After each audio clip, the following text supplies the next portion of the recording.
Whether you call it Bangalore or Bengaluru, India's tech capital has plenty of fine sports venues that we can check out.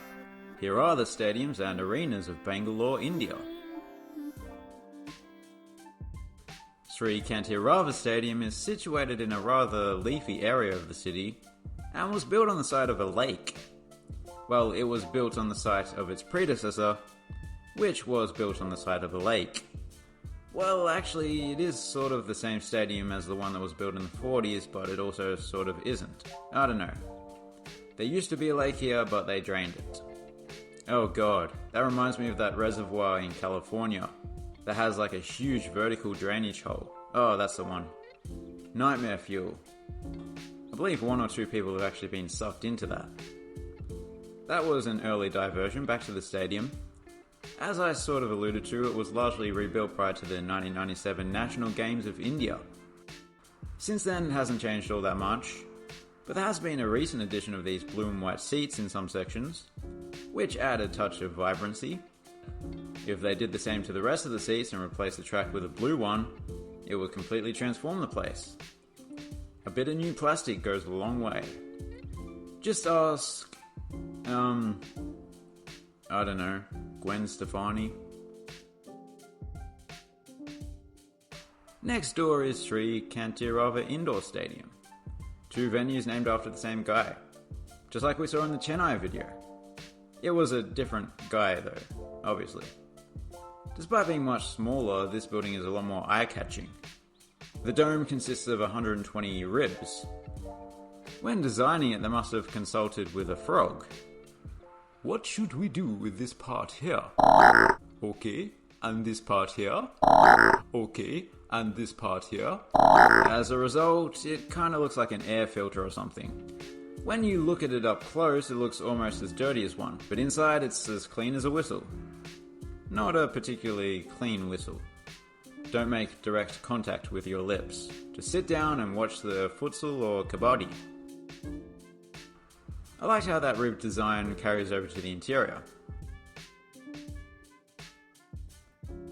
Bangalore Football Stadium.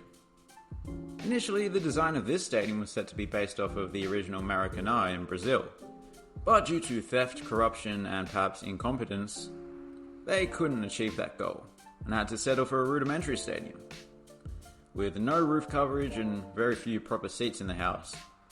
Despite this, several clubs play here, including Bengaluru FC's reserve team. If the first team were to play here, it would be a packed house every other week. But clearly the amenities are not up to the standards for a world-class top-tier football league. Or the Indian Super League for that matter. It has actually hosted plenty of top-tier matches, but that was back when the I-League was a part of the top tier. The stadium is actually set to be demolished and a new Bangalore Football Stadium will be built on this site. That project is facing delays though, so who knows? Maybe this ground's got a few years left in it. Chinnaswamy Stadium. I wonder when the England cricket team play here, does the Barmy Army convert into the Chinnaswamy Barmy Army? Or would the locals consider that to be smarmy?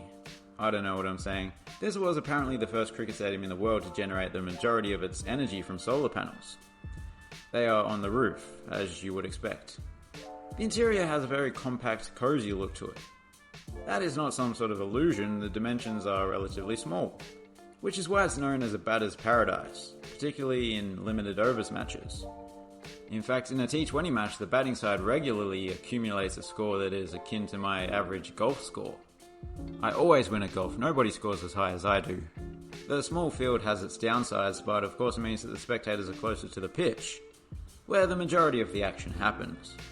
A separate downside is all the pillars holding up the roof. I mean, in some ways I'm glad they're there, otherwise, people would be crushed. Especially now that there are hundreds of solar panels up top. But yeah, they do cause plenty of obstructed views in the upper tier. I can't imagine the upper tier was required when this ground hosted Afghanistan's first test match in 2018. Bangalore Hockey Stadium. Would you believe it, this is the 3rd venue that we've seen so far to have been built on the side of a drained lake. I suppose that this city has very few vacant lots, and an abundance of lakes.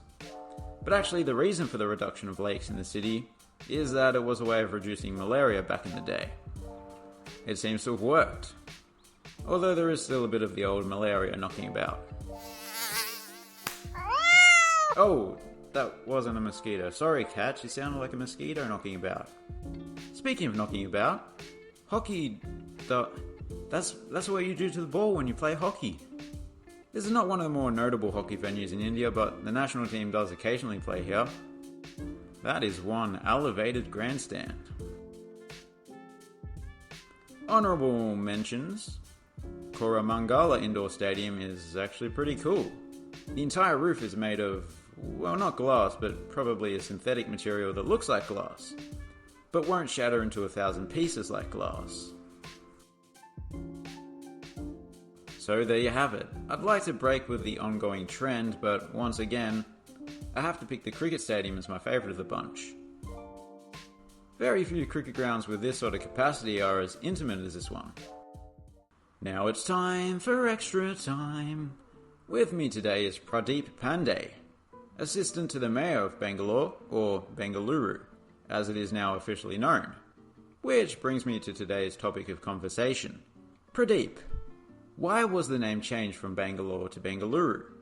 Well, we wanted to restore the original Kannada names of the cities. Right. The same occurred with Mysore, which became Mysuru. Okay. But more importantly, Bangalore sounds like the name of a porn website. A porn website? Bangalore? Oh yeah, it kinda does. Okay, thank you, Pradeep, for explaining that. Now, what is mates? Oh, don't try to do an Australian accent, that is deeply offensive. Sorry. Thanks for watching, have a good one.